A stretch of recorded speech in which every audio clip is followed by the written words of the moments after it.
दोस्तों नमस्कार, मैं संजय मकबर मौजूद हैं देश रोजाना के डिजिटल मीडिया मंच पर। 5 अक्टूबर को हरियाणा के अंदर विधानसभा के चुनाव हुए थे। 5 अक्टूबर को मतदान से पहले और 8 अक्टूबर को मतों की गिनती हुई थी।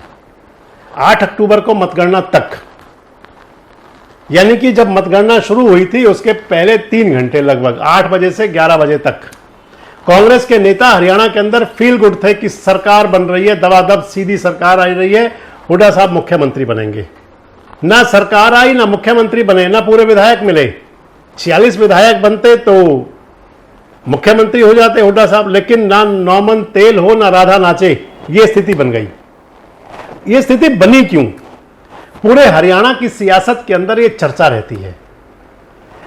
मेरी कुछ लोगों से बातचीत हुआ करती है, आज भी एक सीनियर ऑफिसर से बात चल रही थी। बात चल पड़ी कि हरियाणा के अंदर जो कांग्रेस की सरकार नहीं बनी, इसके पीछे कारण क्या थे,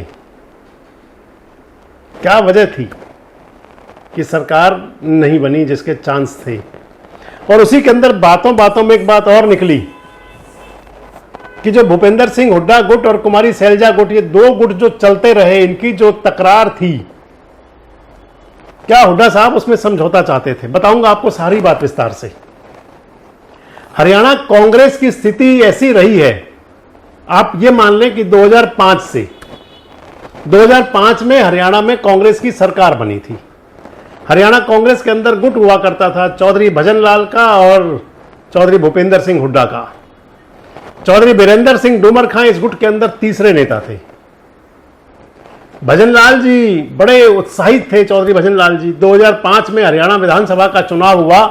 ओम प्रकाश चौटाला जी की सरकार थी, इंडियन नेशनल लोकदल की, वो सत्ता से बेदखल हुई। हरियाणा के अंदर रिकॉर्ड बना कांग्रेस पार्टी का आज तक का 65 विधायक, 65, 90 में से 65 आए विधायक, बाकी कुछ आजाद भी आए। 9 विधायक आए थे इंडियन नेशनल लोकदल के और 2 विधायक आए थे भारतीय जनता पार्टी के। चौधरी भजनलाल मुख्यमंत्री पद के दावेदार थे। सोनिया गांधी जी की नजर थी भूपेंद्र सिंह हुड्डा पर। चौधरी भजनलाल देखते रह गए, ज्यादा विधायक उनके पास थे, भजनलाल जी देखते रह गए, मुख्यमंत्री बन गए भूपेंद्र सिंह हुड्डा। ये गुटबाजी थी कांग्रेस की। गुटबाजी पहले भी थी, लेकिन मैं हुड्डा साहब की, क्योंकि काल की, हुड्डा साहब के युग की बात कर रहा हूं आपसे। 2005 के अंदर गुटबाजी के चलते भेंट चढ़ गई चौधरी भजनलाल की। भूपेंद्र सिंह हुड्डा हरियाणा के मुख्यमंत्री हो गए, सर्वमान्य नेता बन गए। 2009 में फिर से विधानसभा चुनाव हुआ। कांग्रेस सबसे बड़ी पार्टी बनी, 40 सीटें मिली, फिर से मुख्यमंत्री बने भूपेंद्र सिंह हुड्डा। अब की बार कोई ज्यादा धड़ेबाजी, गुटबाजी, अगड़म झगड़म कुछ ज्यादा था नहीं। 2014 में हुड्डा साहब की हालत खराब हो गई, कांग्रेस की हालत खराब हो गई। हुड्डा साहब इसलिए कह रहा हूं कि हुड्डा मीन कांग्रेस हरियाणा में और कांग्रेस मीन हुड्डा। 2005, 9, 14 ये टाइम तो वही था। 2014 में सरकार नहीं बन पाई, कांग्रेस की हालत खराब हो गई, विपक्ष का नेता भी नहीं बन पाए, थोड़े से विधायक आए।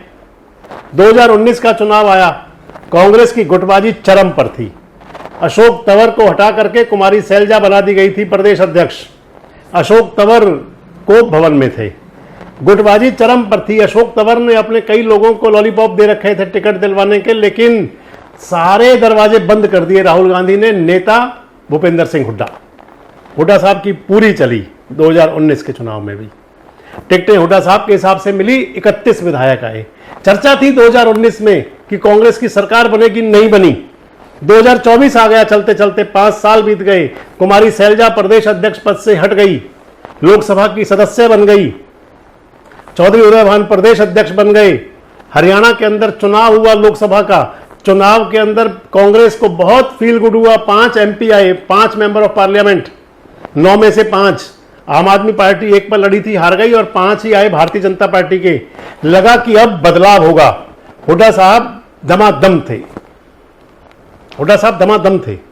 चौधरी उदय भान प्रदेश अध्यक्ष थे, दीपेंद्र हुड्डा उनके हमराह थे। भूपेंद्र सिंह हुड्डा जी के उनके बेटे हैं, और बेटा तो सबसे बड़ा हमराह हुआ करता है, और बराबर का बेटा तो कमाल करता है बिल्कुल। लेकिन अगर मैं ये कहूं कि कमाल नहीं किया, बवाल कर दिया दीपेंद्र हुड्डा ने। मैं जो आपको बता रहा था, मेरी चर्चा हो रही थी, पहले भी कुछ सियासी लोगों से बातचीत हुआ करती थी। बात यह चली कि कांग्रेस की जो हुड्डा कांग्रेस की सीधी कांग्रेस की नहीं, हुड्डा कांग्रेस मीन्स हुड्डा साहब, उदय भान जी, दीपेंद्र हुड्डा और इनके जो नवरत्न होंगे, उनकी बैठक चल रही थी हुड्डा निवास पर। हुड्डा साहब ने कहा कि कुमारी शैलजा को मना लिया जाए, क्योंकि हुड्डा साहब देखे बैठे थे, 2 टर्म देख ली थी, 10 साल की सत्ता की दूरी हो चुकी थी, 2019 की स्थिति देख ली थी कि सरकार बनते बनते रह गई, तब भी यही स्थिति थी। ना भाजपा को बहुमत मिला था और कांग्रेस को 31 विधायक मिले थे। दुष्यंत चौटाला बन गए थे किंग मेकर। उस समय भी गुटबाजी बड़ी जबरदस्त थी। दुष्यंत चौटाला के कई ऐसे विधायक थे जिनको कांग्रेस का टिकट नहीं मिला था, वो दुष्यंत चौटाला से टिकट लाए, चाहे देवेंद्र बबली थे, चाहे रामकरण काला थे, चाहे रामकुमार गौतम थे, कई नेता ऐसे थे, 10 में से 5-6 विधायक ऐसे थे। लेकिन 2024 के चुनाव में भूपेंद्र सिंह हुड्डा चाहते थे कि अब की बार ये जो बाजी जीती हुई दिख रही है ये हार ना जाए। बताते हैं कि हुड्डा साहब चाहते थे कुमारी शैलजा से समझौता कर लिया जाए। जब बैठक कर रहे थे अपनी, संदेश दिया, कहा कि भाई कुमारी शैलजा जी को मना लेते हैं, शैलजा जी को 15, 14, 18 जो सीट वो मांग रही हैं, कुछ टिकटें उनको भी दे दें ताकि बात बनी रह जाए। अगर 15 की बजाय 20 सीट भी दे देते कुमारी शैलजा को, तब भी 70 सीटें तो हुड्डा साहब के पास थी। 70 में से अगर 10 सीटें आला कमान ले लेता, तब भी 60 सीटें तो हुड्डा साहब के पास थी, और 60 में से भी हुड्डा साहब ठीक ठाक विधायक बना लेते अपने। भूपेंद्र सिंह हुड्डा की सोच बड़ी जबरदस्त थी, सीधी सोच थी, लेकिन चिंता भविष्य की थी साहबजादे को, दीपेंद्र हुड्डा जी को। दीपेंद्र हुड्डा को चिंता थी कि अगर अब कुमारी शैलजा आगे बढ़ी, उन्हें लग रहा था कि सब कुछ फील गुड है, पूरा हरियाणा हुड्डा हुड्डा हुड्डा हुड्डा कर रहा है, कांग्रेस मीन्स भूपेंद्र हुड्डा, हुड्डा सन्स हो चुकी है, हुड्डा एंड सन्स। कांग्रेस के लोग तो कहा करते थे कि बाबू बेटा कंपनी बन गई, प्राइवेट लिमिटेड हो गई। भूपेंद्र सिंह हुड्डा जी ने कहा कि भैया ऐसे मोहर से बच लें, सरकार बन जाएगी। मैं आपको बिल्कुल वो बता रहा हूं जो इंटरनल बातें थी। लेकिन दीपेंद्र हुड्डा ने कहा कि बड़ी मुश्किल से कांग्रेस आला कमान ने पूरी तरह फ्री हैंड दिया है, इसका पूरा इस्तेमाल किया जाए। कुमारी शैलजा को साइड कर दिया। हुड्डा साहब चाहते थे, भूपेंद्र सिंह हुड्डा चाहते थे, मैं आपको जो बता रहा हूं ये कुछ सूत्रों के आधार की बात है। भूपेंद्र सिंह हुड्डा चाहते थे कि अगर कुमारी शैलजा के गुट को भी टिकटें मिल जाएंगी, वो अपने में उलझ जाएंगी, हमारे पास अपने हो जाएंगे। और मैं आपको बता रहा था आंकड़ों के हिसाब से 90 में से अगर 15-18 के बजाय 20 भी शैलजा गुट को होती, 10 सीटें कांग्रेस आला कमान की पसंद की होती और 60 सीटें तो हुड्डा साहब फिर भी बांट लेते। लेकिन वो हो ना सका। दीपेंद्र हुड्डा को यह चिंता थी कि आगे फिर शैलजा जी परेशान करेंगी। एक बड़ी पुरानी कहावत है, देसी भाषा में कहा जाता है कि गोदी की चिंता करनी चाहिए, पेट की चिंता नहीं। गोदी में सरकार आ रही थी, लेकिन दीपेंद्र हुड्डा तो अगले और 5 साल की सोच रहे थे कि कहीं फिर कुमारी शैलजा आगे ना आ जाएं। और परिणाम निकला कि आते आती सरकार चली गई, जिसको रोज कहा करते हैं कि हम तो सीएम बनते बनते रह गए, दिल के अरमा आंसुओं में बह गए। यही हुआ हुड्डा साहब के पास, यही हुआ।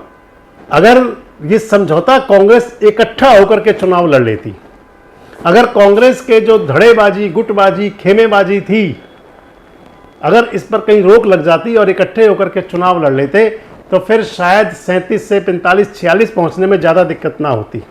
आपको क्या लगता है? आपको क्या लगता है कि अगर हरियाणा कांग्रेस इकट्ठा होकर चुनाव लड़ती तो कुछ परिणाम कुछ और होते?